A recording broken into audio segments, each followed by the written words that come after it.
আসসালামু আলাইকুম।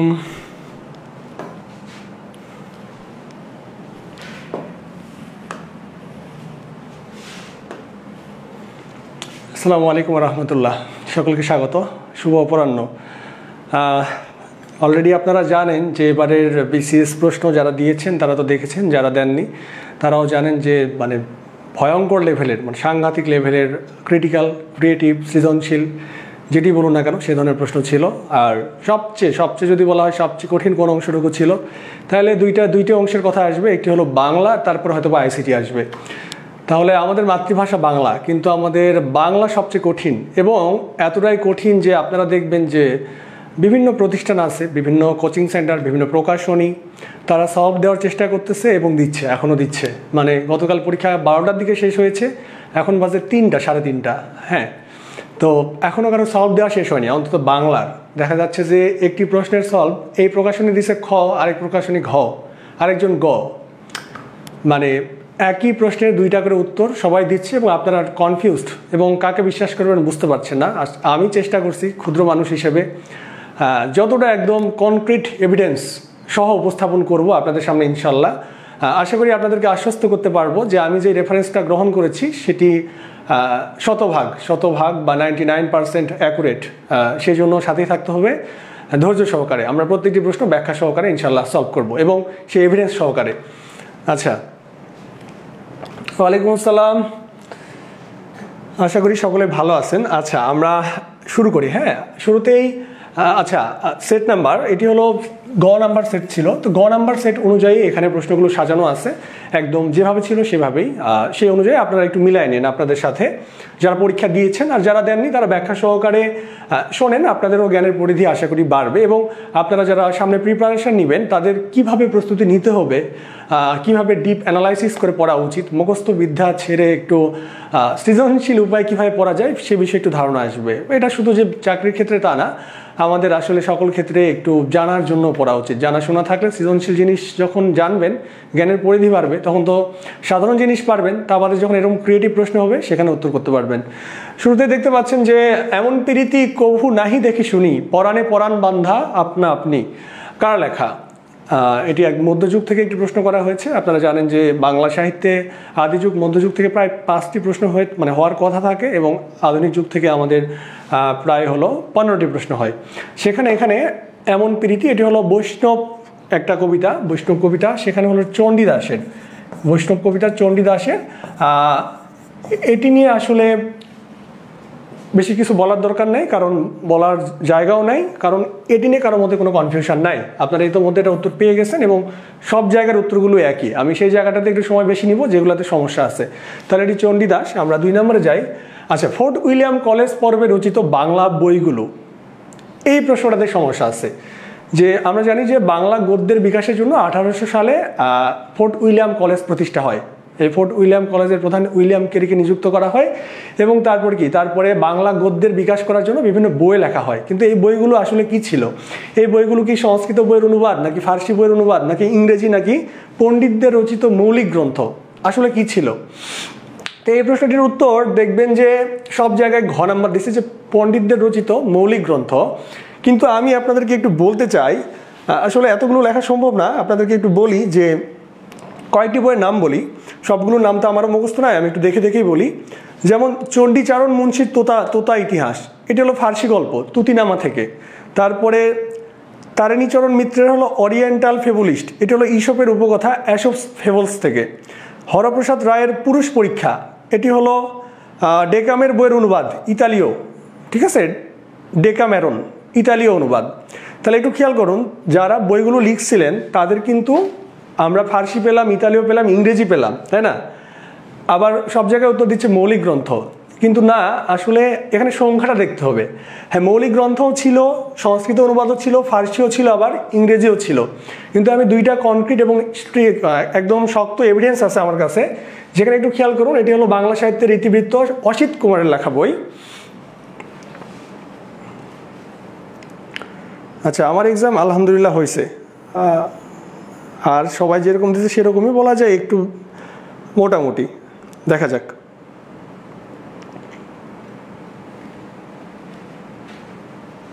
আচ্ছা, এই বই রেফারেন্সটা একটু খেয়াল করুন, বাংলা সাহিত্যের ইতিবৃত্ত, বাংলা সাহিত্যের ইতিবৃত্ত,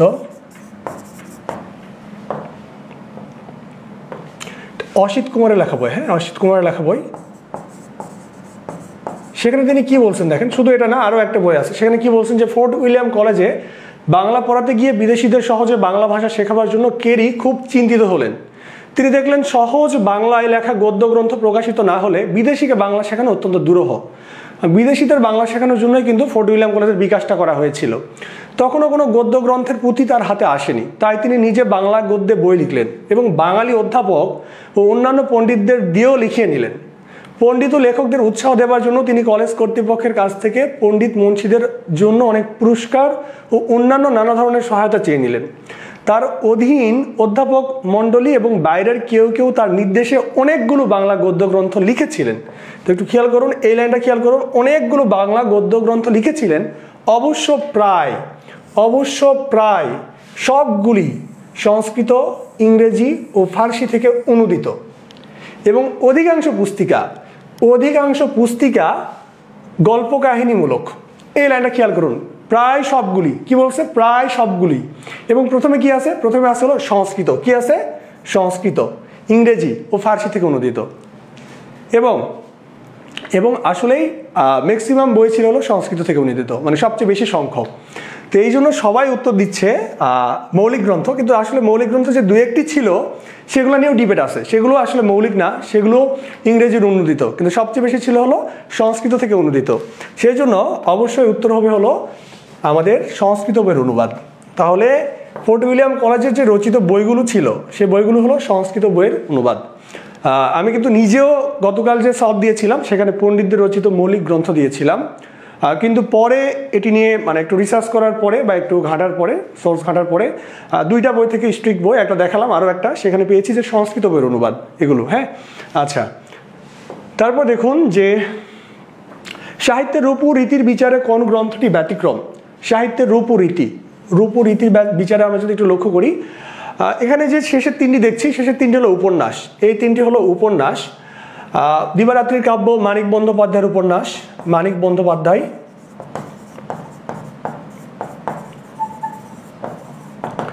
শেষের কবিতা আমরা সকলে জানি রবি ঠাকুর বা রবীন্দ্রনাথ ঠাকুরের রচিত উপন্যাস।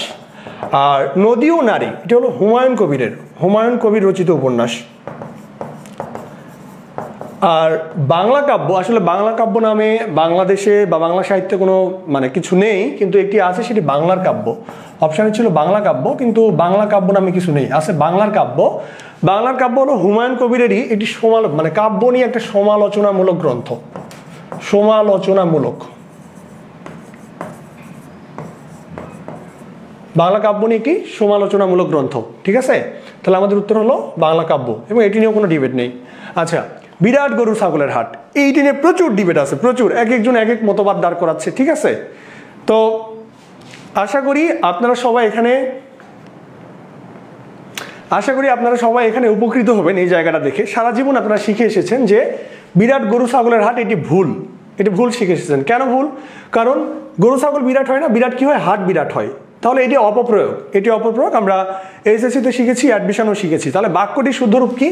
বাক্যটির শুদ্ধরূপ হলো গরু ছাগলের বিরাট হাট, গরু ছাগলের বিরাট হাট, তাই না? এটি হলো বাক্যটির শুদ্ধরূপ। এখানে কি করছে, এখানে বিরাট শব্দই হাটকে হলো মডিফাই করছে, মানে অনেক বড় হাট। আচ্ছা, তাহলে এখানে সবাই যে উত্তর দিছে, বিরাট শব্দটি গরু ছাগলকে বিশেষিত করেছে, সবাই এই উত্তরটি দিছে, কিন্তু এটি উত্তর হবে না। কেন হবে না আমরা সেটা আগে একটু দেখি, বা সবগুলো অপশন দেখি কেন হবে না। আচ্ছা, প্রথম কথা, যদি খ নাম্বার হয় তাহলে গ কেন হবে না? যদি উত্তরটি খ হয় তাহলে গ কেন হবে না? বিশেষণের অবস্থান যে কোনো জায়গায় হতে পারে। বিরাট শব্দটি গরু ছাগলকে বিশেষিত করেছে, যারা ব্যাখ্যা দিচ্ছে তারা বলছে যে বিরাট এখানে বসলেও হাটকে বিশেষণ করছে, মানে গরু ছাগলের আগে বসলেও হাটকে বিশেষিত করছে বা মডিফাই করছে। তাহলে তো বিশেষণের অবস্থা যে কোনো জায়গায় হতে পারে। আবার আরেকটা লজিক দিছে, লজিকটা এরকম যে আমি বাজারে যাচ্ছি, আমার ওয়াইফ বা আমার বউ আমাকে বলল যে একটা বড় দেওয়াল ঘড়ি কিনে নিয়ে আসিও। তাহলে যখন বলতেছে বড় দেওয়াল ঘড়ি যখন বলতেছে, তখন কি দেওয়াল বড় না ঘড়ি বড়? অবশ্যই ঘড়ি বড়, দেওয়াল তো আর বড় বলেনি, তাই না? তাহলে ওই লজিকে বলতেছে, তাহলে এটা তো দেওয়ালকে বলেনি, ঘড়িকে মডিফাই করছে, তাহলে ওই লজিকে কি, ওই লজিকে বিরাট হলো হার্টকে মডিফাই করছে। আচ্ছা ওই লজিকটা একটু ভেঙে দেই, কেন ওই লজিকটা হবে না এখানে একটু বলি। আচ্ছা ঘড়ি আর দেওয়াল ঘড়ি, দেওয়াল ঘড়ি কি দেওয়ালের জন্য ঘড়ি, একটা পুরো একটা ব্যাস বাক্য, আর ব্যাস বাক্য হওয়ার পরে দেওয়াল ঘড়ি একটা সমাসবদ্ধ বা সমাস সাধিত পদ, সমস্ত পদ।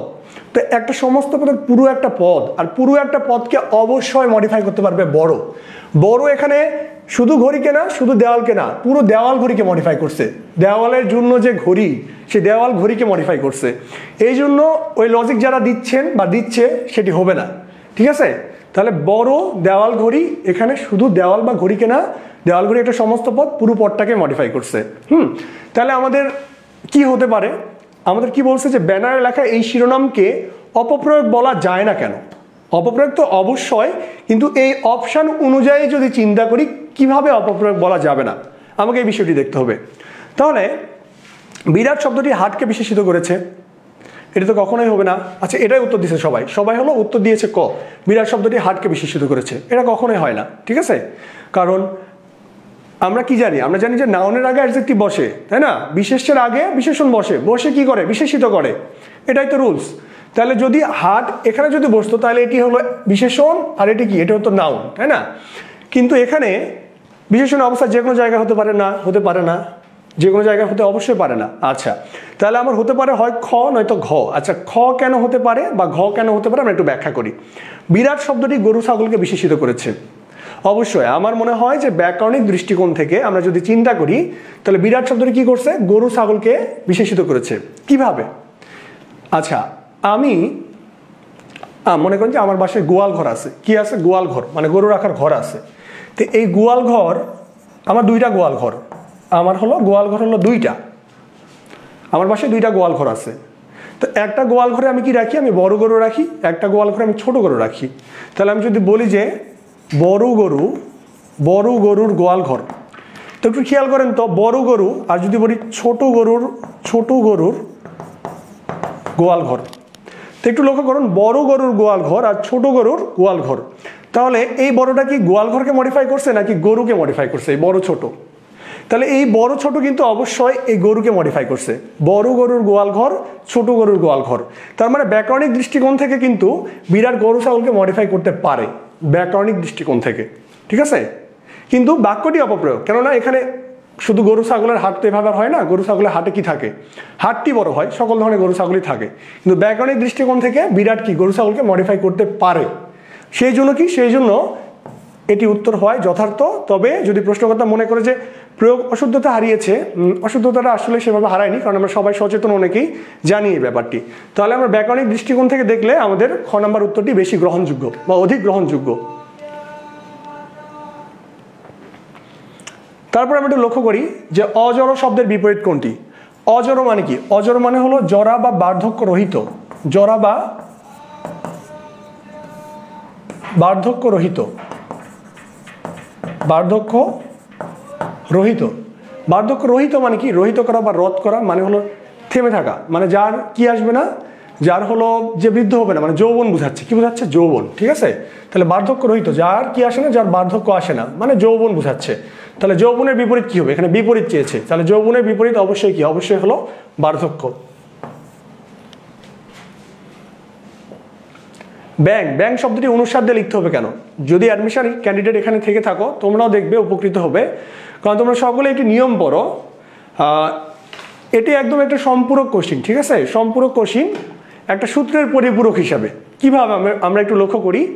তো আমরা জানি যে আমি যখন ক্লাসে ব্যাং পড়াই যে অনুসার হয়, সকলে অবাক হয়, তাহলে কি স্যার সারা জীবন ভুল শিখে আসলাম, আমরা তো ব্যাং শিখে আসছি ও দিয়ে, কিন্তু এখন এসে আপনি শেখাচ্ছেন অনুসার দিয়ে। আমি এই প্রশ্নের অনেক সম্মুখীন হয়েছি, কিন্তু কেন হয় ব্যাং অনুসার দিয়ে কেন লিখতে হয়? আচ্ছা আমি আরও কয়েকটা আগে বানান দেখাই, যেমন রং, ঢং, পালং। তাহলে এই শব্দগুলোতে কি হচ্ছে, অনুসার হচ্ছে, শেষে অনুসার। তাহলে রং, ঢং, পালং। তাহলে আমরা একটা অপশন বিবেচনা করি, এটি আসলে জফলা। অপশনগুলো বলছে যে ও এর হর্ষন্ত উচ্চারণ অনুসার হয়, জফলা এর পরে অনুসার হয়, অনুসার বাংলা ভাষা নিজস্ব বর্ণ, ব্যাং একটি একাক্ষর শব্দ। আচ্ছা ব্যাং একটি একাক্ষর শব্দ, এই কথাটি সত্য, এই কথাটি সত্য, কিন্তু একাক্ষর শব্দের জন্য এখানে কিন্তু ব্যঙ্গ অনুস্বার হয়নি। এখানে ব্যঙ্গ অনুস্বার হওয়ার কারণ হলো আমাদের বাংলা একাডেমির প্রণীত যে বাংলা বানানের নিয়ম রয়েছে সে নিয়মে কিন্তু বলা আছে, সে নিয়মে বলা আছে যে প্রাসঙ্গিক ক্ষেত্রে শব্দের শেষে অনুস্বার হবে, এটি নিয়ম হুবহু এভাবে যে প্রাসঙ্গিক ক্ষেত্রে কি হবে, শব্দের শেষে অনুস্বার হবে। কিন্তু যদি স্বর গ্রহণ করতে হয়, যদি স্বর মানে কি কার চিহ্ন গ্রহণ করতে হয়, তখন কি করতে হবে, তখন অনুস্বারের পরিবর্তে ও আসবে। কিরকম, আমি যদি বলি ব্যাঙাচি যখন বলবো আমাকে কি নিতে হবে, ও নিতে হবে, কারণ অনুস্বার পরাশ্রয়ী বর্ণ, সে নিজে কার চিহ্ন গ্রহণ করতে পারে না। আমি যখন বলবো রঙিন বলবো তখন কি হবে, তখন হলো রস্বইকার চলে আসবে এবং ও চলে আসবে, মানে অনুস্বার নিজে কি করতে পারে না, নিজে কোনো কার বা ফলা গ্রহণ করতে পারে না। তাহলে এই যে নিজে যে গ্রহণ করতে পারে না, তার মানে কি, তার মানে হলো ও এর হসন্ত উচ্চারণ, মানে উচ্চারণটা এখন থেমে যায়। হসন্ত উচ্চারণ কাকে বলা হয়, বদ্ধাক্ষর যেখানে উচ্চারণ থেমে যায় সেটি। তাহলে রং উচ্চারণ থেমে যাচ্ছে, ঢং উচ্চারণ থেমে যাচ্ছে, তাহলে যেখানে উচ্চারণ থেমে যায় হসন্ত উচ্চারণ সেখানে অনুস্বার হয়। আর তা ব্যতীত যদি আমার উচ্চারণ না থামে, মানে যদি কার চিহ্ন চলে আসে, তাহলে আর অনুস্বার থাকে না, তার জায়গায় পরিবর্তে ও চলে আসে। কি আসে, ও। যেমন রঙিন, যদি বলি ঢঙি, আর একাক্ষর হবে না। এটা কেন হবে না, কারণ পালং শব্দটি তো 2 অক্ষরের, তাই না, তো এই জন্য হবে না। আর জ ফলার পর এই দুটা হলো একদম ভুয়া অপশান বা ভ্রান্ত অপশান। তাহলে কি, ও এর পরে হসন্তের উচ্চারণ অনুস্বার হয়, ঠিক আছে, ও এর হসন্ত উচ্চারণ অনুস্বার হয়, এবং কার চিহ্ন গ্রহণ করলে আর অনুস্বার থাকে না, তখন সেটি যে কার আসবে তার সাথে ও যুক্ত হয়।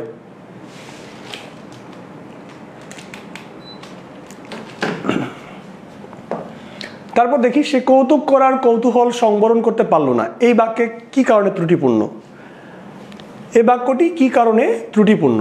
আমরা জানি যে একটা বাক্যের, প্রত্যেকটি বাক্যের সার্থক গুণ বা বৈশিষ্ট্য 3টি, আকাঙ্ক্ষা, আসক্তি আর যোগ্যতা, তাই না। আকাঙ্ক্ষা, আসক্তি আর কি, আর হলো যোগ্যতা। বাক্যের 3টি গুণ থাকে। আকাঙ্ক্ষা কি, একটি বাক্যের মধ্যে একটি বর্গ বা একটি অংশ শোনার পরে আমার পরবর্তী যে অংশ শোনার ইচ্ছা বা আগ্রহ, সেটি আকাঙ্ক্ষা। তাহলে একটি বাক্য যদি পূর্ণ না হয় তাহলে বলবো যে আমরা আকাঙ্ক্ষাহীন বাক্য। যেমন সকালবেলা সূর্য উঠলে বলে থেমে গেলে বাক্যটি পূর্ণ হলো না, তার মানে এটি আকাঙ্ক্ষাহীন বাক্য। তারপরে আসক্তি কি, আসক্তি হলো বাক্যের মধ্যে যেই পদগুলো আছে পদগুলোর সুশৃঙ্খল পদবিন্যাস, মানে কোন পদের পর কোন পদ পড়বে বা বসবে। যদি বলা হয় যে হলে সকাল আমি উঠবো খাবো ভাত, বাক্যটি কেমন হয়ে গেল না, তো বাক্যটি ভুল হয়ে গেল। তাহলে বলতে হবে যে সকাল হলে আমি ভাত খাবো, তাহলে বাক্যটি কিন্তু অ্যাপ্রোপ্রিয়েট বা সাজানো ঠিক হলো, সেটিকে বলা হচ্ছে হলো আসক্তি, তাই না, বা আসক্তিহীন বাক্য যখন আমি উল্টাপাল্টা করবো। যোগ্যতা হলো যে এর ভাবগত এবং অর্থবদ্ধ একটা হলো মেলবন্ধন থাকবে, মানে আমি যে বাক্যটি মানে করলাম সেই বাক্যটির ভাবগত এবং অর্থগত একটা মিল থাকতে হবে, সেটিকে বলা হয় যোগ্যতা সম্পন্ন বাক্য। আর যদি সেই মিল না থাকে তাকে বলা হয় যোগ্যতাহীন বাক্য। তাহলে কৌতুক করার জন্য মানুষের কিন্তু কৌতূহল জাগে না, মানুষের শোনার জন্য কি জাগে, আমার কৌতুক শোনার কৌতূহল হতে পারে, আমি কোনো একটা বিষয় শোনার জন্য আমি উদ্গ্রীব বা কৌতূহলী, কিন্তু কৌতুক আমি করব এটার জন্য কেউ কৌতূহলী হয় না। তাহলে কৌতুক যে করবে তার কি কৌতূহল করার আগ্রহ বা ইচ্ছা, এখানে কি আগ্রহ বা ইচ্ছা, তাহলে কি কৌতুক করার ইচ্ছা সংবরণ করতে পারলাম না, আমার প্রচুর কৌতুক করতে ইচ্ছে হচ্ছে, কৌতুক করার ইচ্ছাটা আমি থামাইতে পারছি না, নোট কৌতূহল, ঠিক আছে। তাহলে কি, তাহলে এখানে অর্থগত বাক্যের মধ্যে অর্থগত ভাবগণ মানে অর্থগত এবং ভাবগত যে মিল বা মেলবন্ধন সেটি সম্পন্ন হয়নি, এই জন্য এটি হলো যোগ্যতাহীন বাক্য। এই জন্য আমাদের উত্তর হলো অর্থ অনুযায়ী শব্দের প্রয়োগ হয়নি, অর্থ অনুযায়ী শব্দের প্রয়োগ হয়নি। বাক্যের পদবিন্যাস যথাযথ যদি না হইতো সেটাকে বলা হয় আসক্তিহীন বাক্য, ঠিক আছে। এখানে বাক্যের পদবিন্যাস না, অর্থ অনুযায়ী এখানে কি হতো, কৌতূহলের জায়গায় আগ্রহ বা ইচ্ছা হতো, এই জন্য শব্দের প্রয়োগ হয়নি যথাযথ। আচ্ছা, এখানে একটু দেখুন যে নিত্য তোমার যে ফুল ফোটে ফুলো বনে, এখানে নিত্য শব্দের প্রতিশব্দ কোনটি। এখানে 2টি প্রশ্ন নিয়ে 2টি অপশান নিয়ে সবার মধ্যে কনফিউশন। যে প্রকাশনীগুলো আছে বড় বড় প্রকাশনী, কারণ আমি নিতে চাই না, কেউ দিছে অহরহ, কেউ দিছে চিরন্তন, তাই না। কারণ নিত্য শব্দের অর্থ আসলেই নিত্য, যদি বলি আমরা নিত্য দিন তাহলে কি প্রত্যহ বা চিরন্তনও বুঝাই, তাই না। তাহলে চিরন্তন, আমি কিন্তু পরীক্ষায় আমি চিরন্তন দিছি, পরীক্ষায় আমি উত্তর করছি চিরন্তন, নিত্য শব্দের অর্থ। কিন্তু যখন এটি নিয়ে ভেজাল দেখলাম তখন একটু অভিধান ঘেটে ঘুরে দেখলাম, এই যে অভিধান এখানে দেখা যাচ্ছে কি না, মানে পিকচারটা আমি ফোন থেকে তুললাম, কোয়ালিটি দেখা যাচ্ছে যে কাটার পরে খুব খারাপ হয়ে গেছে। তো এখানে এই যে লাইনটা নিত্য তোমার যে ফুল ফোটে ফুলো বনে, ঠিক সেই লাইনটা দিয়েই এই 2 নম্বরে নিত্য তোমার যে ফুল ফোটে ফুলো বনে, রবীন্দ্রনাথ ঠাকুরের লেখা, এখানে এই নিত্য মানে অহরহ দেওয়া আছে। নিত্যের 3টা অর্থ দেওয়া আছে, নিত্যের হলো 3টা অর্থ দেওয়া আছে। 1 নম্বরে অর্থ দিছে হলো প্রত্যহ মানে প্রতিদিন, 2 নম্বর দিছে অহরহ, ঠিক আছে, 2 নম্বর দিছে অহরহ, আর বিশেষণ হিসাবে দিছে হলো প্রাত্যহিক আর দৈনন্দিন বা চিরস্থায়ী। নিত্যকাল বলতে চিরস্থায়ী, কিন্তু একদম স্পেসিফিকভাবে বাংলা অভিধানে যে নিত্য তোমার যে ফুল ফোটে ফুলো বনে, সেখানে এই নিত্য মানে অহরহ দেওয়া আছে। তাহলে এই অহরহটাই আমাদের অভিধান অনুযায়ী সবচেয়ে অ্যাপ্রোপ্রিয়েট অ্যান্সার, মানে এটা আমারও ভুল হয়েছে, ঠিক আছে। তাহলে অহরহ ঘ নাম্বার, কি হবে ঘ নাম্বার।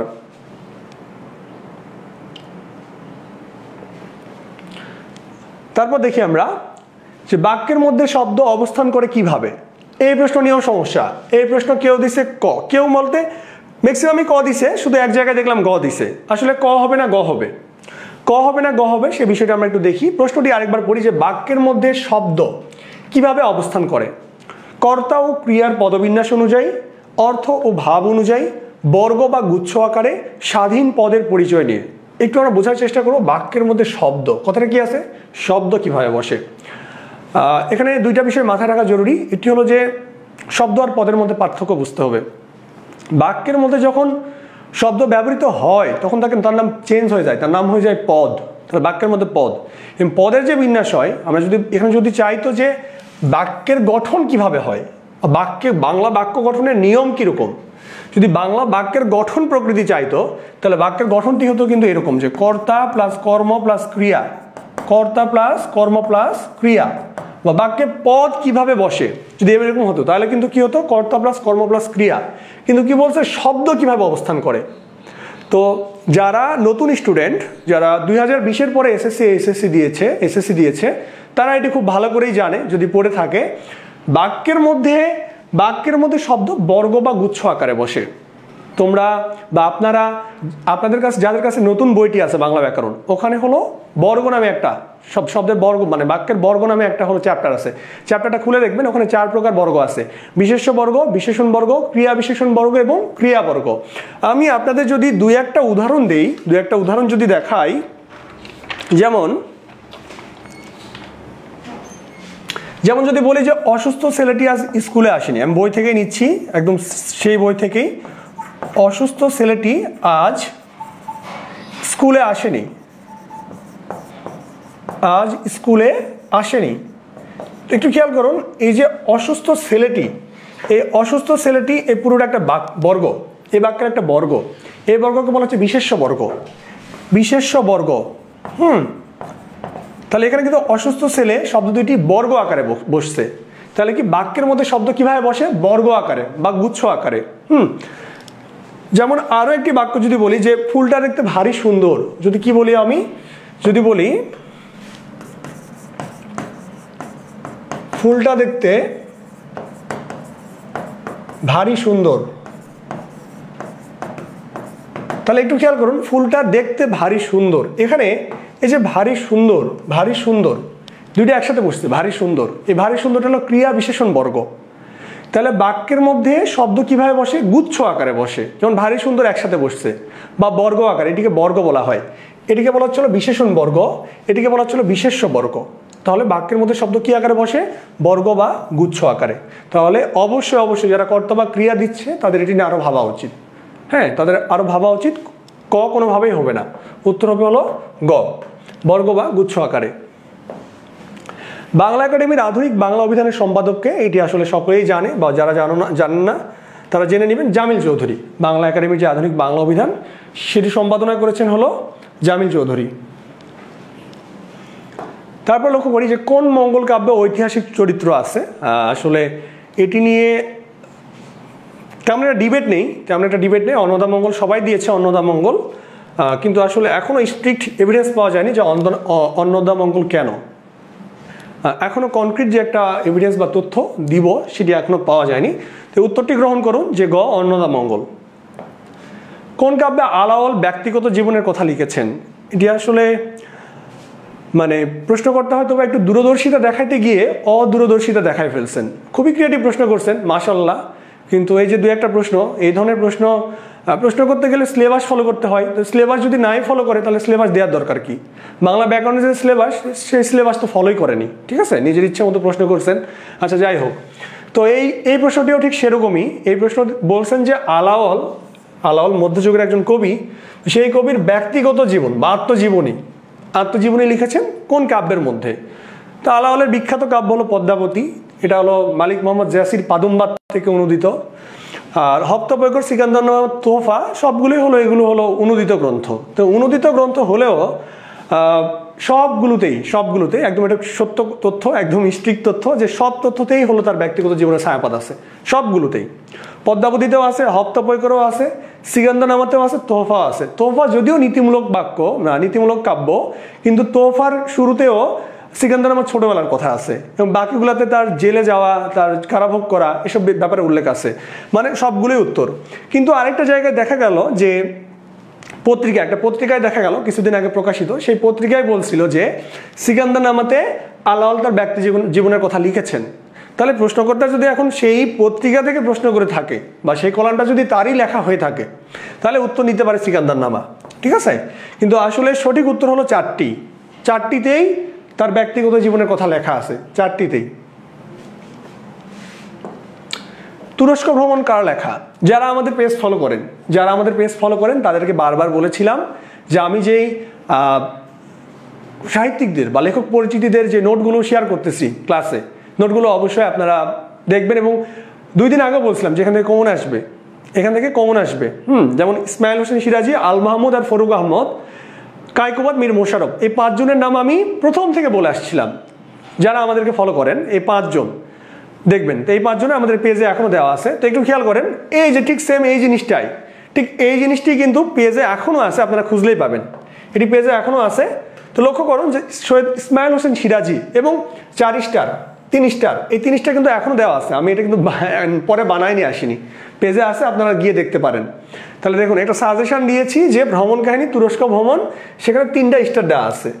আর 3টা স্টার আর 2টা জায়গায় দিয়েছিলাম। একটা হলো অনল প্রবাহ, এটি বাজেয়াপ্ত হয়, তার একটা কাব্য, ব্রিটিশরা বাজেয়াপ্ত করে। একটা হলো স্পেন বিজয় কাব্য। আর এটাতে দিয়েছিলাম যে রায় নন্দিনী, বঙ্কিমচন্দ্রের দুর্গেশ নন্দিনীর প্রতিক্রিয়া রচনা করেন রায় নন্দিনী।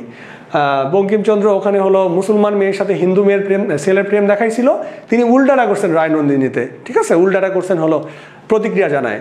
তা আমি 4টা জায়গায় স্টার দিছিলাম, তার মধ্যে তুরস্ক ভ্রমণ চলে আসছে। তাহলে তুরস্ক ভ্রমণ কার? এখানে ইসমাইল হোসেন সিরাজি। আচ্ছা, তারপরে সৈয়দ ওয়ালিউল্লাহ চাঁদের অমাবস্যা উপন্যাসে কোন জীবন দর্শনের রূপায়ণ ঘটেছে? এটি মূলত একটি মনোসমীক্ষামূলক উপন্যাস, যেখানে মানুষের জীবনের সুখ দুঃখ ব্যথা বা একটা অস্তিত্বের মুখোমুখি হওয়া, অস্তিত্ব নিয়ে সংকটে পড়া, এরকম একটি ব্যাপার তিনি তুলে ধরেছেন। এই জন্য এটার জীবন দর্শনটি হবে হলো অস্তিত্ববাদ। যারা অ্যাডমিশন ক্যান্ডিডেট তাদেরও লাগবে, কারণ ওয়ালিউল্লাহ আছে। আচ্ছা, প্রভাত ফেরির মিছিল যাবে, ছড়াও ফুলের বন্যা, বিষাদ গীতি গাইছে পথে তিতুমিরের কন্যা। তো কবিতাটি দেখে স্বাভাবিকভাবে মনে হতে পারে যে এটি হলো আব্দুল গাফফার চৌধুরী কবিতা, কারণ 21কে নিয়ে ম্যাক্সিমাম কবিতায় লেখা হলো আব্দুল গাফফার চৌধুরীর, অনেক কবিতা আছে আব্দুল গাফফার চৌধুরীর, তাই না? তো এটি মনে হতে পারে, কিন্তু যারা একটু বুদ্ধিমান বর্তমান সরকারের যেই প্রশ্ন করার টেন্ডেন্সি, এতটুকু বোঝা উচিত যে আব্দুল গাফফার থেকে দিবে না, আল মাহমুদ থেকে দিবে। অপশানে আল মাহমুদ আছে মানে আল মাহমুদ দিতে হবে। আপনি কবিতাটা জানেন আর না জানেন, আপনি যদি এই ট্রিকটাও কাজে লাগান যে আল মাহমুদ গুরুত্বপূর্ণ, এখন দিবেই। আল মাহমুদ, ফরুক আহমদ, কায়কোবাদ, মীর মোশাররফ হোসেন, এদের নামগুলো দেখলে আপনারা যে সামনে প্রস্তুতি নেবেন, তাদেরও বলছি যে সামনে যে পরীক্ষা দিতে যান না কেন, এই সাহিত্যগুলো খুবই গুরুত্বপূর্ণ। এগুলোর পিছনে কারণ আছে, ব্যাকগ্রাউন্ড আছে কেন গুরুত্বপূর্ণ, কারণ বাংলাদেশের রাজনীতি ছাড়া কিছু চলে না, মানে সাহিত্যের পিছনেও রাজনীতি আছে, ঠিক আছে। তো এত রাজনীতি বলতে চাচ্ছি না, আমরা একটু পরে যাই। হরফের ছড়া কার লেখা? বর্ণশিক্ষার বই। হরফের লেখা কার লেখা? বর্ণশিক্ষার বই। মানে অপশানে ফরুক আহমদ আসার হবে না, এটা হতেই পারে না, হ্যাঁ, বর্তমান প্রেক্ষাপটে। তাহলে এটি কি? এটি হলো ফরুক আহমেদের লেখা বই। এবং এই সাজেশনটাও দিছিলাম, দেখেন, এই যে সেম জিনিস, ইংলিশ মজা জব, বাংলা প্রাসঙ্গিক, সিনিয়র বাংলা মেন্টর। এখানে হরফের ছড়া, এই যে হরফের ছড়া, কোথায় এই যে হরফের ছড়া, এই যে হরফের ছড়া। তাহলে যারা আমাদের এই যে এগুলা শুধু কালেক্ট না একটু পড়ছেন তাদের কিন্তু পারার কথা। আচ্ছা, তাহলে আমাদের ফরুক আহমদ, তাই না? রক্তকরবী নাটকের অন্তর্গত বিষয় কি? এটি নিয়েও নানা দ্বন্দ্ব আছে, কিন্তু আমি একদম স্ট্রিক্ট এভিডেন্স থেকে বলতেছি, অবশ্যই এটি হলো পুঁজিবাদের নেতিবাচক প্রভাব। পুঁজিবাদের যে নেতিবাচক অবস্থা, মানে একদম করুণ রূপ বা এটার যে খারাপ অবস্থা, সেটি প্রকাশ পেয়েছে হলো ওই রক্তকরবী নাটকে।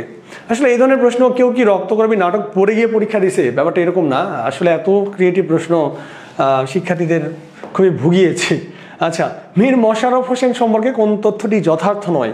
কোন তথ্যটি যথার্থ নয়? আচ্ছা, এটি যারা মীর মশাররফ হোসেনকে একটু ভালো করে পড়ছেন তাদের পারার কথা, যারা খুব ভালো করে পড়েননি তাদের পারার কথা না।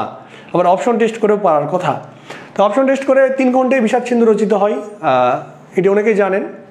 নিজের জীবনী রচনা করছেন গাজী মিয়ার বস্তানি, উদাসীন পথিকের মনের কথা, তার নিজের আত্মজীবনী। জমিদারি দেখাশোনার কাজ করতেন এবং সংবাদ বা বার্তা প্রভাব বা বার্তা বাহক হিসেবেও কাজ করেছেন, ঠিক আছে? কিন্তু বিবি কুলসুম তার প্রথম স্ত্রী, এটি আসলে ভুল। এবং এই প্রশ্নটি করার একটা প্রেক্ষাপট বা কারণ আছে। কারণটি হলো যে বিবি কুলসুমকে নিয়ে মীর মশাররফ হোসেন কিন্তু একটি জীবনী টাইপের লিখছেন, যে আমার জীবনের জীবনী, কুলসুম জীবনী বা কুলসুমকে নিয়ে একটা বই লিখছেন, ঠিক আছে? আমার জীবনের জীবনী কুলসুম বইটির নাম। তো সেই জন্য আর কি এই প্রশ্নটি হয়তো বা করছে যে অপশানটা উত্তর হিসাবে। আচ্ছা, তো তার প্রথম স্ত্রীর নাম হলো আজিজুন নেসা। তার প্রথম স্ত্রীর নাম হলো আজিজুন নেসা। তার দ্বিতীয় স্ত্রীর নাম হলো বিবি কুলসুম।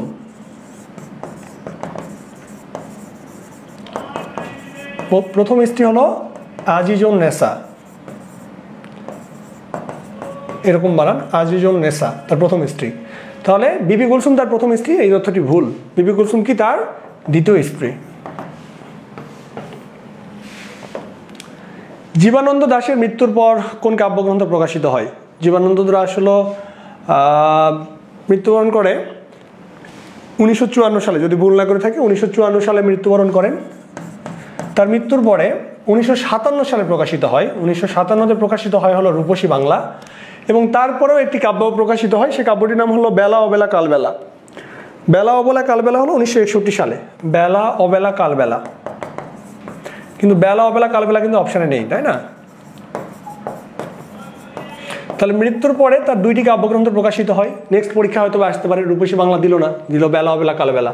তাহলে জীবানন্দ দাশের হলো মৃত্যুর পরে 2টি কাব্য প্রকাশিত হয়, একটি হলো রূপসী বাংলা, আরেকটি হলো বেলা অবেলা কালবেলা। তুমি অধম তাই বলে আমি উত্তম না হইব কেন? যারা অ্যাডমিশন ক্যান্ডিডেট আছে তাদেরকে আমি 4-5 দিন আগে বললাম ক্লাসে, যখন হলো পড়াই মানব কল্যাণ, যখন মানব কল্যাণ পড়াই, মানব কল্যাণ প্রবন্ধের মধ্যে কিন্তু এই উক্তিটি আছে যে তুমি অধম তাই বলে আমি উত্তম হইব না কেন, এবং বঙ্কিমের নাম উল্লেখ করে আছে। বঙ্কিমের নাম উল্লেখ করে আছে, এটি সবারই পারার কথা। কারণ অ্যাটলিস্ট কপালকুণ্ডলাতে আছে, না জানলেও বঙ্কিমচন্দ্রের যে লেখা এটি আপনারা অনেকেই জানতেন। তো বঙ্কিমচন্দ্রের নামটা রেখেও পারার কথা যে বঙ্কিমচন্দ্রের কপালকুণ্ডলাতে আছে। লেখক দ্বিতীয় বিয়ে করছে কারণ লেখকের প্রথম স্ত্রীর কোনো সন্তান ছিল না, নিঃসন্তান ছিলেন, তো এই জন্য পরে আরেকটা বিয়ে করছিলেন, পরের স্ত্রীর 5টা সন্তান হয়েছে। আচ্ছা, চর্যার একটি পদ লুই ভনয় গুরু পুছিও জানো, এখানে ভনয় শব্দের অর্থ কি? আচ্ছা, এখানে ভনয় শব্দের অর্থ কি? খুবই মারাত্মক লেভেলের একটি প্রশ্ন। এখানে এই শব্দগুলোর অর্থ বের করা সত্যিই টাফ। আবার অপশানগুলো কাছাকাছি, বলে, ভাবে, চাই, দেখে, সবগুলো অপশান কাছাকাছি, তাই না?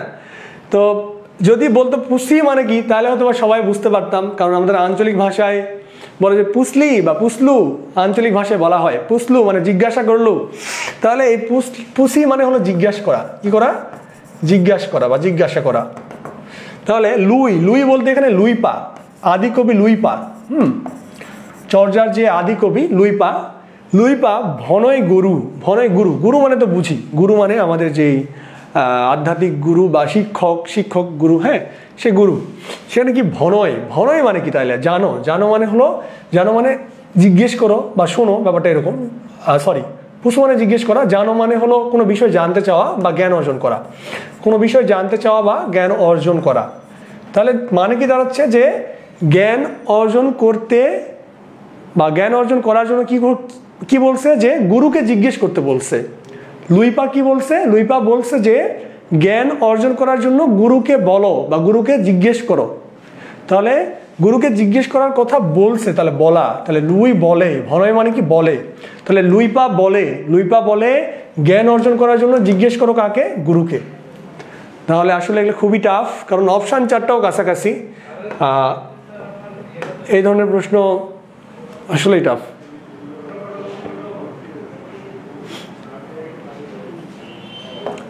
তারপর দেখি শ্রীকৃষ্ণ কীর্তন কাব্যের অংশ 9 কোনটি? শ্রীকৃষ্ণ কীর্তন কাব্যের হলো 13টি খণ্ড আছে। 13টি খণ্ডের প্রথম খণ্ড হলো জন্মখণ্ড, আর শেষ খণ্ড হলো রাধা বিরহ বা বিরহ খণ্ড। নৌকা খণ্ড আছে, হার খণ্ড আছে, প্রণয় খণ্ড নামে কোনো খণ্ড নেই। ঠিক আছে, প্রণয় খণ্ড নামে কোনো খণ্ড নেই। বিবৃত স্বরধ্বনি বলতে কি বোঝায়? বিবৃত স্বরধ্বনি বলতে কি বোঝায়, এটা আসলে সকলেরই পারার কথা, অন্তত আমার ক্লাস যারা করছে। বিবৃত বলতেই বুঝি যে বিবৃত মানে হলো কি? প্রসারিত। কি হওয়া? প্রসারিত হওয়া। যেমন সরি আ বললে কি হয়? ঠোঁট প্রসারিত হয়ে যায়। আবার অধ্বনির দুইটা নিয়ম আছে, তাই না? একটা হলো অয়ের উচ্চারণ দুইটা, একটা বিবৃত, একটা সংবৃত। অয়ের উচ্চারণ যখন ওয়ের মতো হয়ে যায় তখন ঠোঁট সংকুচিত হয়, সংবৃত বলা হয়। আর অতে কি? বিবৃত, ঠোঁট কি মুখ বেশি খোলে বা প্রসারিত হয়, বিবৃত হয়। তাহলে যখন স্বরধ্বনি উচ্চারণের সময় ঠোঁট বেশি খোলে বা প্রসারিত হয় সেটিকে কি বলা হয়? সেটিকে বলা হয় বিবৃত উচ্চারণ।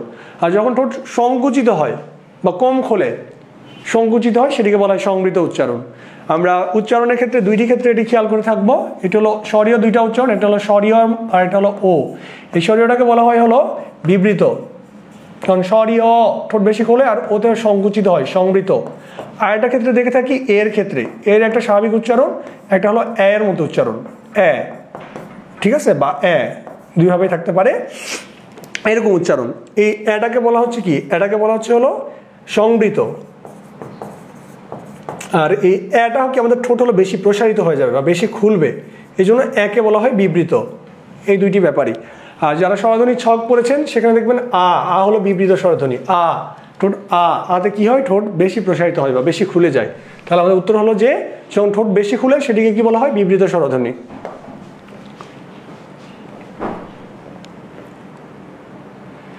তারপর লক্ষ্য করুন যে মনোয়েল দা আশ্রম সাউ অভিধান প্রকাশের আগে কত বছর ধরে শব্দ সংগ্রহ করেন? যারা অ্যাডমিশন ক্যান্ডিডেট এখানে আছো তাদের উদ্দেশ্যে একটু বলি যে এই কোশ্চিন প্রশ্নকর্তা কিন্তু ঢাকা বিশ্ববিদ্যালয়ে বাংলা বিভাগের কোনো অধ্যাপক। ঠিক আছে, কোন অধ্যাপক গেসও করতেছি, কিন্তু জানি না, তিনি হতে পারেন না হতে পারেন। তো তোমাদের অ্যাডমিশন কোশ্চিনও কিন্তু ওনারাই করেন। তো এই বিষয়গুলো একটু মাথায় রাখিও। যদিও দুইটা বেজ আলাদা, একটা হলো জব বা বিসিএস, বাংলাদেশের সবচেয়ে প্রেস্টিজিয়াস জবের এক্সাম বা সবচেয়ে দামি জবের এক্সাম, আর একটা হলো তোমাদের ভর্তি যুদ্ধ বা ভর্তি পরীক্ষা। আচ্ছা, দুইটা বিষয় যদিও আলাদা, কিন্তু তারপরে প্রশ্ন কিন্তু তারাই করবেন। তো প্রশ্নগুলো ধাঁচ একটু বোঝার চেষ্টা করো, এত কঠিন হবে না, কিন্তু ধাঁচটা একটু বোঝার চেষ্টা করো। এখানে দেখো এই জিনিসটি কিন্তু তোমরা পড়ছো, আমি তোমাদেরকে পড়াইছি। কিভাবে পড়াইছি? আমি কিন্তু তোমাদেরকে সরাসরি এই জিনিস পড়াইনি, কিন্তু এই জিনিস অন্যভাবে পড়াইছি। কিভাবে? একটু লক্ষ্য করুন, সবাই লক্ষ্য করুন যে মনোয়েল দা আশ্রম সাউ যে প্রথম অভিধান প্রকাশ করেন সেটির নাম কি? সেটির নাম হলো ভোকাবুলারিও অ্যান্ড ইডিওমা বেনগল্লাই পর্তুগিজ। ভোকাবুলারিও অ্যান্ড ইডিওমা।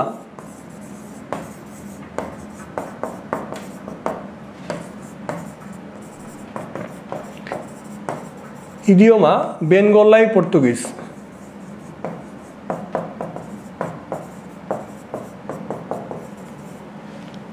তিনি এটি রচনা করেন কত সালে? তিনি রচনা করেন হলো 1700, ভুলে গেলাম, 1734।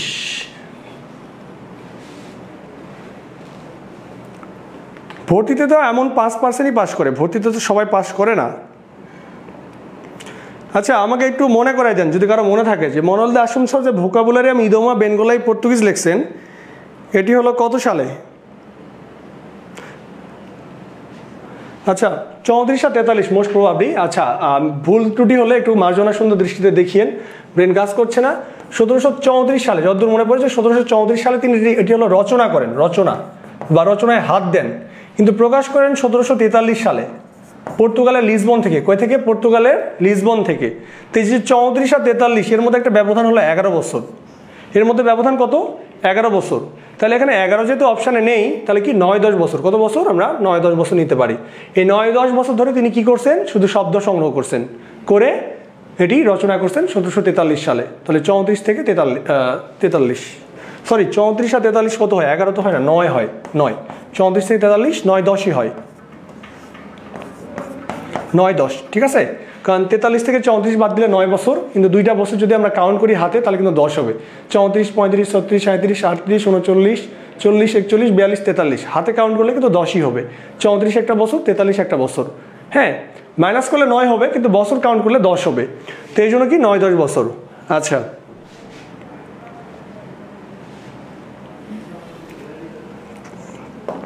তারপরে আলালের ঘরে দুলাল, বাংলা সাহিত্যের প্রথম উপন্যাস আলালের ঘরে দুলাল কোন পত্রিকায় ধারাবাহিকভাবে প্রকাশিত হয়?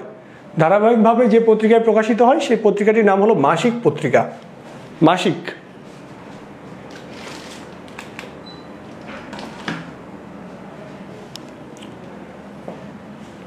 সকলের তরে সকলে আমরা, প্রত্যেকে আমরা পরের তরে কোন কবিতার অংশ? এই প্রশ্নটি নিয়েও আপনাদের মধ্যে খুবই কনফ্লিক্ট, খুবই দ্বন্দ্ব আছে, কারণ সবাই উত্তর দিচ্ছে হলো, আচ্ছা এখানে নাম্বারে মনে একটু গরমিল হয়ে গেছে, ঠিক আছে, আচ্ছা ঠিক আছে। সকলের তরে সকলে আমরা, প্রত্যেকে আমরা পরের তরে, ছোটবেলায় আমরা পড়ে আসছি। ছোটবেলায় আমরা যখন ক্লাস 6-এ পড়তাম তখন এই কবিতাটি ছিল সুখ নামে। কি নামে? সুখ। তো উত্তর আমিও সুখী দাগাইছি, কিন্তু এসে দেখি যে যত বড় বড় প্রকাশনী আছে সবাই অ্যান্সার দিছে পরার্থে, সবাই অ্যান্সার দিছে পরার্থে। তো এটা মোস্ট প্রবাবলি গুগল বা ChatGPT মারার ফল, তাছাড়া তো পরার্থে হওয়ার কথা না। তো এটি নিয়ে অনেক ভাবালো কি করা যায়, কি করা যায়, কি করা যায়। তো একটা জায়গায় শুধু পেয়েছি, একটা জায়গায় একটা প্রকাশনী, আর তাদের প্রতি কৃতজ্ঞতা। তো তারা হলো বের করছে এটা যে আসলে পরার্থে হবে না, সুখী হবে। উত্তরটি হলো সুখ হবে। কেন সুখ হবে আমি এভিডেন্সটা আপনাদেরকে দেখাচ্ছি কেন সুখ হবে। তো আসলে পরার্থে নামে কামিনী রায়ের এক্সট্রা করে কোনো কবিতাই ছিল না। কামিনী রায়ের হলো আলো ও ছায়া, আলো ও ছায়া কাব্যগ্রন্থের নাম। এই আলো ও ছায়া কাব্যগ্রন্থে সুখ নামে কবিতা ছিল। সুখ, সুখ কবিতা আসলে অনেক বড় কবিতা।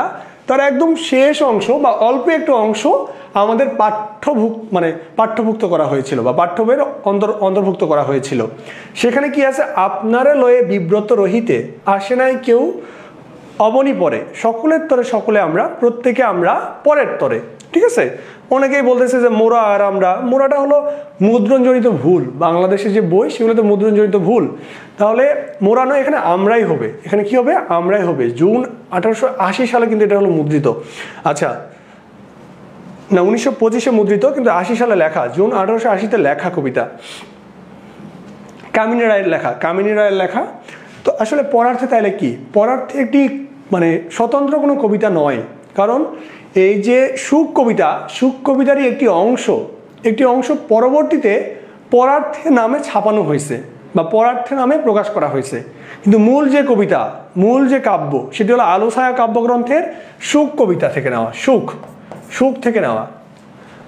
তো আমার যদি একটা মূল কবিতা থাকেই 200 লাইনের, সেখান থেকে 20 লাইন নিয়ে যদি আমি আরেকটা কবিতা ছাপাই, তো নাম কিন্তু সেটা না, আমার মূল যেটি সেটির গ্রহণযোগ্যতাই বেশি।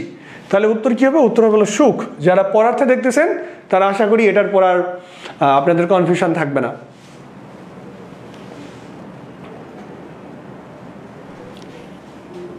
না, যেগুলো রেয়ার, এগুলো বই কোথাও পাওয়া যায় না। আচ্ছা, কাজী নজরুল ইসলামের কোন গ্রন্থটি বাজেয়াপ্ত হয়নি? আমি সেদিন পড়িয়েছি যে 5টি গ্রন্থ বাজেয়াপ্ত হয়, অ্যাডমিশন ক্লাসে পড়িয়েছিলাম। 5টি গ্রন্থ বাজেয়াপ্ত হয়, কিন্তু অগ্নিবীণা কাব্যটির একটি কবিতা বাজেয়াপ্ত হলেও কি হয়নি? অগ্নিবীণা কাব্যগ্রন্থটি কখনোই বাজেয়াপ্ত হয়নি। অগ্নিবীণা 1922 সালে প্রকাশিত হয়। প্রথম কবিতা হলো প্রলয় উল্লাস, দ্বিতীয় কবিতা বিদ্রোহী, তাই না? আর বিশের বাসী, ভাঙার গান, চন্দ্রবিন্দু, প্রলয় শিখা, হ্যাঁ, আর যুগবাণী, এই 5টা কিন্তু কি হয়েছে? এই 5টা হলো নিষিদ্ধ হয়েছে।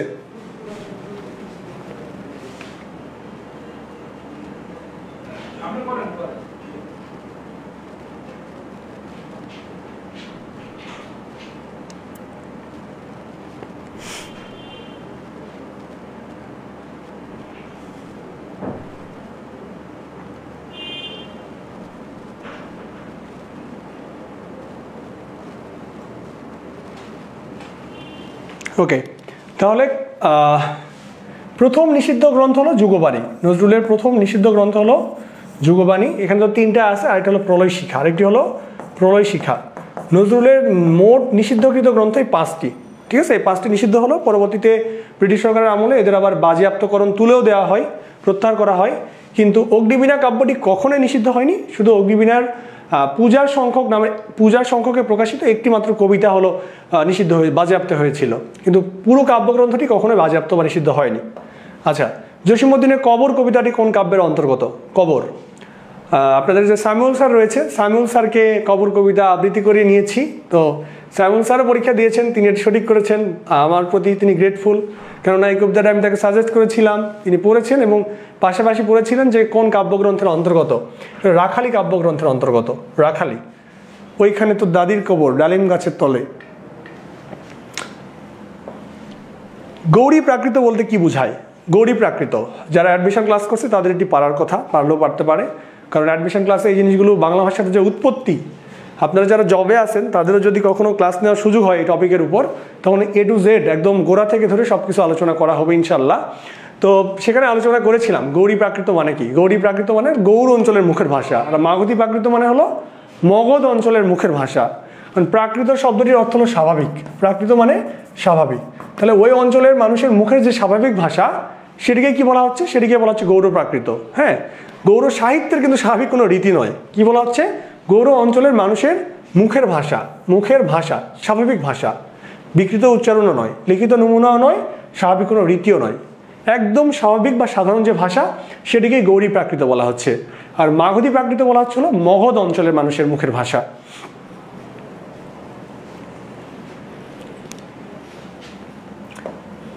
গ্লোসারি শব্দের বাংলা পরিভাষা কি? আমি কয়েকদিন আগে যে অভিধানের ক্লাস নিয়েছিলাম, অ্যাডমিশন যারা আছো বা আপনারা পাবেন ভবিষ্যতে যারা জব ক্যান্ডিডেট আছেন, তো গ্লোসারি শব্দের বাংলা পরিভাষা কি আমি একটু বলেছিলাম। গ্লোসারি শব্দের পরিভাষা আমি বলেছিলাম অভিধান বা শব্দার্থপুঞ্জি বা শব্দপুঞ্জি, তাই না? তাহলে শব্দার্থপুঞ্জি বা শব্দপুঞ্জি। এবং অভিধান থেকে আরও একটি প্রশ্ন আছে, ওই ক্লাস থেকেই কমন আসবে। আচ্ছা, ঐকমত, ঐকমত শব্দটি কোন বিবেচনায় অশুদ্ধ নয়? অশুদ্ধ কোন বিবেচনায় নয়, তার মানে কিন্তু বিষয়টি অশুদ্ধ। কিভাবে অশুদ্ধ একটু দেখি। ঐকমতের বানান কিন্তু এটা না, ঐকমতের শুদ্ধ বানান হলো এটা, ঐকমত্য। ঐকমত্য কিভাবে গঠিত হলো? একমত। যখন সবাই একমত, একমত যোগ জফলা যখন হয়, তখন এই জফলা যুক্ত হওয়ার জন্য প্রত্যয়, কি প্রত্যয়, তা আমরা জানি শব্দের শেষে যখন প্রত্যয় যুক্ত হয় তখন আদিস্বর বৃদ্ধি পায়। আদিস্বর বৃদ্ধি পায় মানে কি? মানে এটা হলো ওই হয়ে যায়, আর এ যখন ওই হয়ে যায় তখন ঐকমত্য, এই জটা হলো ফলার হিসেবে যুক্ত হয়ে যায়। তাহলে ঐকমত্য শব্দের বানানটি এরকম যে একমত যোগ ইকুয়াল টু ঐকমত্য।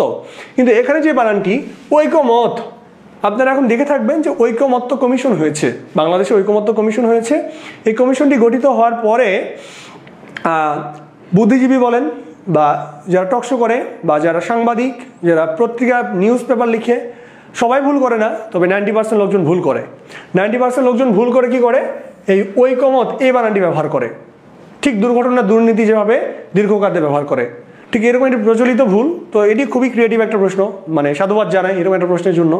মানে এই বানানটি হলো, আমি ভেবেছিলাম, আমি ধরে রেখেছিলাম এই বানানটি আসবে, আমি ধরে রেখেছিলাম যে পরীক্ষা হয়তো বা এই বানানটি আসবে, কিন্তু এইভাবে আসবে এটি ভাবিনি।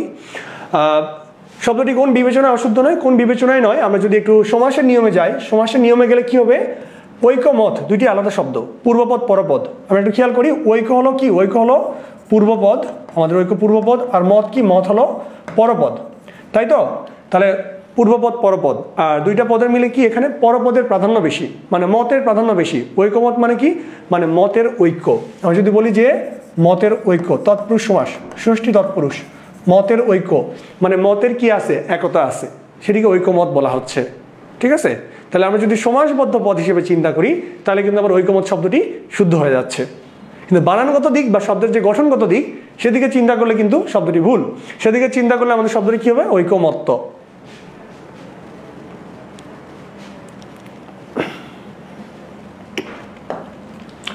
(1936) সালে কলিকাতা বিশ্ববিদ্যালয়ের বানান সংস্কারের মূল উদ্দেশ্য কি ছিল? সবাই ভুল দিছে, কিন্তু আমি ইনশাল্লাহ এটার সঠিক উত্তর দিব। আচ্ছা, সবাই যে উত্তরটি দিছে সেটি হলো যে বানানের নিয়ম প্রণয়ন করা। আরে বাবা, বানানের নিয়ম প্রণয়ন করা এটা তো প্রশ্নেই বলা আছে, এটা তো সবাই জানে যে বানানের নিয়ম প্রণয়ন করা। নিয়ম প্রণয়ন করছে ওরা, যে প্রথম বাংলা বানানের নিয়ম প্রণয়ন করে কলিকাতা বিশ্ববিদ্যালয়। কিন্তু কি বলছে? যে সংস্কারের মূল উদ্দেশ্য, এই বানান যে সংস্কার করতে গেল এটির মূল উদ্দেশ্য আসলে কি? উদ্দেশ্য কি ছিল? যদি একটু ব্যাকগ্রাউন্ড চেক করি, 1935 সালে রবীন্দ্রনাথ ঠাকুর, মানে গদ্যের বিকাশ হওয়ার পরে মানুষজনের মধ্যে কি হলো? শব্দ আসলে কোনটি নিবে না নিবে বুঝতে পারলো না, মানে শব্দের যে আসল যে ঐতিহ্য সেটি রক্ষা হচ্ছিল না, মানে বিশৃঙ্খলা তৈরি হয়ে গেছিল। তো সেই বিশৃঙ্খলাকে সুশৃঙ্খল করার জন্য কি করলো, রবীন্দ্রনাথ ঠাকুর অনুবাদ করলো।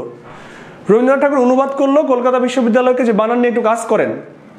তো কেন কাজ করবে, কি কাজ করবে, কারণ বানানের অনেক বিকল্প তৈরি হয়ে গেছে। কিরকম, যদি দু একটা উদাহরণ দেই, যে উপলক্ষ, এই উপলক্ষ বানান কেউ লেখে হলো শুধু এভাবে, আবার উপলক্ষ বানান কেউ লেখে হলো উপলক্ষ জফলা দিয়ে। হ্যাঁ, তো এগুলো নিয়ে খুবই বিব্রত বোধ করেন রবীন্দ্রনাথ। আর রবীন্দ্রনাথের সাথে মত দেন হলো শরৎচন্দ্র, তিনিও সহমত জানায় বলেন যে আসলে বানান নিয়ে কাজ করা উচিত। তো বানানের যে নিয়ম প্রণয়ন করছে 36 সালে, এটা সকলেই জানে, কিন্তু এই যে সংস্কার করতে গেল, এটির মূল উদ্দেশ্য উপলক্ষ নিবে নাকি উপলক্ষ নিবে, ঠিক আছে? তাহলে বানানের যে বিকল্প আছে, একটা বানানের আরেকটা বানানের বিকল্প, এই বিকল্প বর্জন করা, এটি হলো মূল উদ্দেশ্য, ঠিক আছে? তাহলে বানানের নিয়ম প্রণয়ন করা মূল উদ্দেশ্য নয়। নিয়ম তো প্রণয়ন করছে, কিন্তু ওটি মূল উদ্দেশ্য নয়। নিয়মটা কেন প্রণয়ন করলো, সংস্কার যে করলো কেন করলো, চাইছে কেন করছে, নিয়ম প্রণয়ন করছে, এটা তো স্বাভাবিক ব্যাপার, জানি আমরা। তো নিয়ম প্রণয়ন করার ব্যাকগ্রাউন্ড কি, পিছের কারণ কি, সেটি জানতে চেয়েছে। সে কারণটি হলো যে বানানের বিকল্প বর্জন করা। এবং এটির একটা হলো এভিডেন্স দিচ্ছি, সেটি হলো যে তারিক মঞ্জুর স্যার, ঢাকা বিশ্ববিদ্যালয়ের একজন অধ্যাপক বাংলা বিভাগের, তিনি কিছুদিন আগে প্রথম আলোতে একটি কলাম লিখেছিলেন এই বিষয়ে। সেই কলামে উল্লেখ আছে যে কেউ বুঝতেই চান না, দেখেন, কিন্তু নিজের দ্বিধা কাটাতে পারেননি। বানানের নিয়ম প্রতিষ্ঠা করতে গেলে যে সংকট তৈরি হয় সেটি কেউ বুঝতেই চান না। 1935 সালে কলিকাতা বিশ্ববিদ্যালয়ের উদ্যোগে যে বানান সংস্কার কমিটি করা হয়েছিল, তার উদ্দেশ্য ছিল বানানের বিকল্প বর্জন। তার উদ্দেশ্য কি ছিল? বানানের বিকল্প বর্জন, বানানের নিয়ম প্রণয়ন করা নয়। আবার কি বলছে, 1936 সালে কলকাতা বিশ্ববিদ্যালয়ের বানান সংস্কারের মূল লক্ষ্য ছিল বানানের বিকল্প বর্জন করা। এখন বুঝে নেন উত্তর কি হবে। এই তো এখন পর্যন্ত কেউ উত্তর দিতে পারেনি, এটা কেউই দেয়নি, ঠিক আছে? সবাই উত্তর দিছে। সবাই কি দিছে? সবাই উত্তর দিছে হলো গ। আপনারা একটু খোঁজ করে দেখেন, বিভিন্ন প্রকাশনীর নাম আপনারা জানেন প্রচলিত, বা যেই বই আপনারা পড়েন বাজারের, তাদের পেজে সার্চ দেন, তাদের যে সলভ দিয়েছে সেই সলভগুলো খুঁজে দেখেন, কোথাও পাবেন না। হ্যাঁ, আমি দু একটা নামই বলে দিই, ঠিক আছে, যে বাজারে যে বইগুলো সবচেয়ে বেশি চলে। আপনারা অগ্রদূতে যান, অভিযাত্রীতে যান, যেই বইগুলো বাজারে বেশি চলে, সব পাবলিকেশনসে যান, দেখবেন যে সবাই উত্তর দিছে হলো বানানের নিয়ম প্রণয়ন করা। আমি যতগুলো দিলাম ব্যাখ্যা সহকারে, এখানে 5-6টা ভুল পাবেন, বিভিন্ন জায়গায় 5-6টা ভুল পাবেন বিভিন্ন প্রকাশনীতে। হ্যাঁ, এর এভিডেন্স দিয়ে কেউই আপনাকে দিতে পারবে না, যে এভিডেন্সটা আমি দিলাম এখানে। আচ্ছা, দিতে পারবে লাইভ এমসিকিউ, সেটা আগামীকাল হয়তো বা দিবে, রাত 12টার পরে দিতে পারে, বা আগামীকাল সকালে দিতে পারে। আচ্ছা, অভিধানে অনুসার, বিসর্গ, চন্দ্রবিন্দু এই বর্ণগুলোর অবস্থান কোথায়, সেই অভিধানের ক্লাস থেকে এসেছে। যে অভিধানের ক্লাসটি কিছুদিন আগে অ্যাডমিশনে নিয়েছিলাম, সেখান থেকে এসেছে। অভিধানে অনুসার, বিসর্গ, চন্দ্রবিন্দু। হ্যাঁ, জব প্রার্থীদের জন্য আলাদা ক্লাস হয়, বাংলা ক্লাস হয় শনিবার এবং বুধবার 3টার দিকে। আচ্ছা, অভিধানে অনুসার, বিসর্গ এবং চন্দ্রবিন্দু এই তিনটির অবস্থান কোথায়? এখানে কিন্তু বলেনি যে আমাদের স্বাভাবিক যে বর্ণ, সে বর্ণ বলেনি। স্বাভাবিক বললে কি হতো? স্বাভাবিক বললে আমাদের একদম ব্যঞ্জন বর্ণের শেষে অবস্থান এই তিনটি, তাই না? এখানে অপশন কি? স্বরবর্ণের আগে, স্বরবর্ণের পরে, ব্যঞ্জন বর্ণের শেষে, এদের নির্দিষ্ট অবস্থান নেই। তাহলে যাদের সেন্স কাজ করবে না, বা যারা অভিধান সম্পর্কে সচেতন না বা জানে না, তারা কিন্তু ব্যঞ্জন বর্ণের শেষে উত্তর করে চলে আসবে, তাই না? কিন্তু আসলে সেটি না। অভিধানের যদি আমরা ক্রম লক্ষ্য করি, অভিধানের ক্রমটি এরকম যে শুরুতে থাকে হলো স্বরবর্ণ, 11টি স্বরবর্ণ, তারপরেই পরাশ্রয়ী বর্ণগুলো, তারপরে এই তিনটি অনুসার, বিসর্গ, চন্দ্রবিন্দু, তারপরে ক, তারপরে যুক্ত খ, ঠিক আছে? ক এর পরে কিন্তু আবার যুক্ত খ, খ না। তারপরে স্বাভাবিকভাবে যাই খ, গ, চ, ঘ, ঙ, চ, ছ, জ, ঝ, ঞ, ট, ঠ।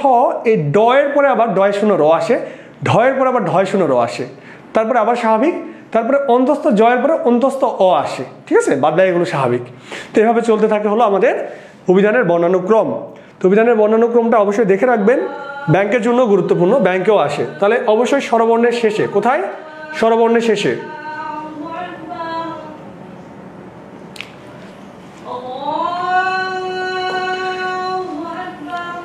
আচ্ছা, এটার উত্তর আপনারা চেষ্টা করুন, দেখি একটু দেখি। পূর্ববঙ্গে উচ্চারণের স্মরণ শব্দের ক্ষেত্রে কোনটি ঘটে? পূর্ববঙ্গীয় উচ্চারণের স্মরণ শব্দের ক্ষেত্রে কোনটি ঘটে?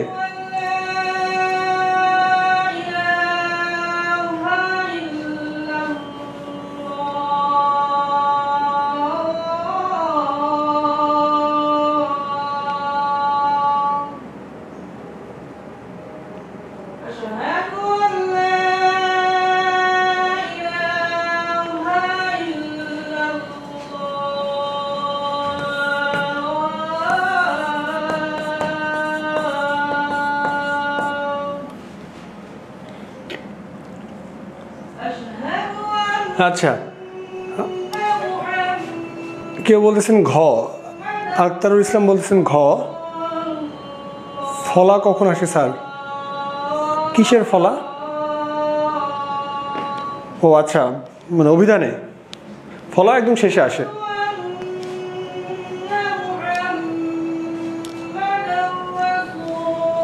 আচ্ছা, আজানটা একটু শেষ হোক। হ্যাঁ, আজানটা শেষ হলে আমরা শুরু করি ব্যাখ্যাটা।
আচ্ছা, তো একটু লক্ষ্য করুন, স্মরণ। স্মরণ শব্দটি আমরা যদি একদম শুদ্ধ উচ্চারণের নিয়ম অনুযায়ী আমরা করি, তাহলে শব্দের আদিতে ম ফলার উচ্চারণ হয় না।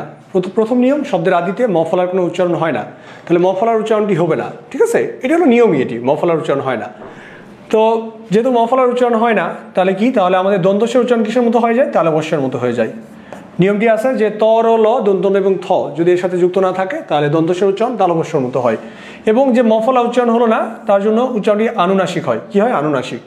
এবং 3 বা ততোধিক বর্ণে গঠিত মধ্য অয়ে কি হয়ে যায়? সংবৃত হয় বা ওকার হয়। আর আমরা জানি মূর্ধন্য বলে কোনো ধ্বনি নাই বাংলাতে, সেই মূর্ধন্য উচ্চারণ দন্তন্য হয়ে যায়, স্মরণ। উচ্চারণটি আমাদের স্বাভাবিক নিয়মে যদি বলি, উচ্চারণটি এরকম, স্মরণ। উচ্চারণটি কীরকম? স্মরণ, এরকম। কিন্তু এখানে বলছে পূর্ববঙ্গীয় উচ্চারণ। এখন পূর্ববঙ্গের লোকজন কিভাবে উচ্চারণ করে, খুবই ক্রিটিক্যাল প্রশ্ন, টাফ প্রশ্ন। এটির এক্স্যাক্ট ব্যাখ্যা এটি আসলে এখনও কোথাও উদ্ধার করতে পারেনি। তবে শুরুতেই মানে শুরু থেকেই এখন পর্যন্ত সবাই যে উত্তরটি গ্রহণ করেছে বা দিয়েছে, সেটি হলো যে শুরুতে নাসিক্য উচ্চারণ হয় না, মানে এই চন্দ্রবিন্দুটি আসে না, স্মরণ। সবাই এই উত্তরটি দিয়েছে। আসলে এটির উত্তর আপনারা এটি গ্রহণ করতে পারেন, কিন্তু এক্স্যাক্ট বা স্ট্রিক্ট এভিডেন্স আপনাদেরকে দেখাতে পারলাম না কেন ঘ হবে। এরকম 2-3টা প্রশ্ন রয়েছে, কিছু করার নাই। গড্ডলিকা প্রবাহ বাগধারার বানধারা না, বাগধারার গড্ডল শব্দের অর্থ কি? এটি আসলে কমন প্রশ্ন, একটি প্রশ্ন ছিল, একদম কমন প্রশ্ন, প্রশ্ন ব্যাংক বেসড। এটি সবাই পেরেছেন বা অনেকেই পেরেছেন। গড্ডলিকা প্রবাহ মানে আমরা কি বুঝি? অন্ধ অনুকরণ, তাই না? অন্ধভাবে অনুসরণ বা অনুকরণ। তো এই অন্ধভাবে অনুকরণ কি করে? ভেড়ার পাল বা ভেড়ার দল, একটা ভেড়া যদি যায়, দেখবে যে নিউজ হয় যে ট্রেনে কাটা পড়লো 15-20টি ভেড়া একসাথে। কারণ একটা ভেড়া যখন যায়, ওই ভেড়ার পিছে পিছে কি করে? সকল ভেড়া দৌড় মারে। এই জন্য এখান থেকে এই বাগধারার উৎপত্তি। গড্ডলিকা প্রবাহ মানে অন্ধ অনুকরণ। এই গড্ডলিকার প্রবাহর গড্ডল মানে হলো ভেড়া, এখান থেকে আসছে। তো এই ছিল 35টি প্রশ্ন, যেখানে 15টি প্রশ্ন ছিল ব্যাকরণ এবং বিরোচন বেসড এবং 20টি প্রশ্ন ছিল সাহিত্য বেসড। তো আশা করি বুঝতে পেরেছেন কেমন প্রশ্ন হয়েছে আর পরীক্ষা কীরকম হয়েছে। একটা পরীক্ষা দিয়ে নিজেকে জাজ করার দরকার নেই, এরকম মাঝে মাঝে হয়ে থাকে। আইবিও এরকম মাঝে মাঝে পরীক্ষা নিয়ে থাকে। তো আইবিএ বেস পরীক্ষা যারা দিয়েছেন বা দেওয়ার অভিজ্ঞতা আছে, তারাও বুঝবেন যে পরীক্ষা কীরকম হয় মাঝে মাঝে।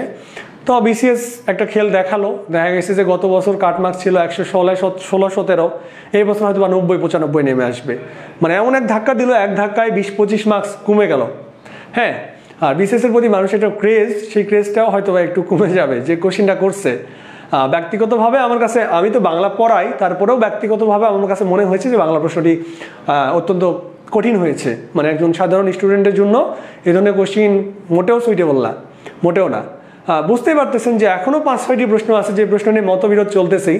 যদি আমি 2টি প্রশ্নের একদম কোনো এভিডেন্স দেখাতে পারলাম না, কোনো একদম শক্ত কোনো প্রমাণ দাঁড় পাইতে পারলাম না, ব্যাখ্যা দিতে পারলাম না 2টির, কিন্তু আপাতত কিন্তু 33টি আমি যে দিয়েছি ইনশাল্লাহ সেগুলোর বাইরে উত্তর হবে না, ওগুলোই হবে। এই 2টিও উত্তর সেগুলোই হবে, কিন্তু এই যে প্রমাণ যেগুলো দেখালাম বাকিগুলোতে ওইরকম প্রমাণ হাতে পাইনি এখনও। এই তো অবস্থা। তো সর্বোচ্চটুকু দিয়ে চেষ্টা করেছি গতকাল থেকে আজকে পর্যন্ত সবগুলোর উত্তর একদম সঠিক উত্তর যাচাই বা নিরূপণ করার। যদিও গতকালের ব্যাখ্যা মানে আমি যেটা দিয়েছিলাম আমাদের পেজে সেখানে ভুল আছে, কিছু সমাধান করে নিয়েন। তারপরেও আশা করি ভুল থাকবে না, আশা করি ভুল নেই। এই যে আজকে যে সমাধান দিয়েছি এখানে আশা করি এখানে একটিও ভুল নেই। যদি কোনোটি হয়ে যায় তাহলে সেটিও সংশোধনযোগ্য, মানুষ মাত্রই ভুল, সেটিও ক্ষমাসুন্দর দৃষ্টিতে দেখার আহ্বান রইল। আজকে এই পর্যন্তই, দেখা হবে আপনাদের সাথে বুধবার পরবর্তী ক্লাসে। সাহিত্য নিয়ে আমরা আলোচনা করবো কোনো একটি টপিক নিয়ে। সকলে ভালো থাকবেন, সুস্থ থাকবেন, আর হতাশ হওয়া যাবে না, প্রস্তুতি চালিয়ে যান। ইনশাল্লাহ পরিশ্রম করলে সফলতা আসবেই। আসসালামু আলাইকুম রহমতুল্লাহ, আল্লাহ হাফিজ।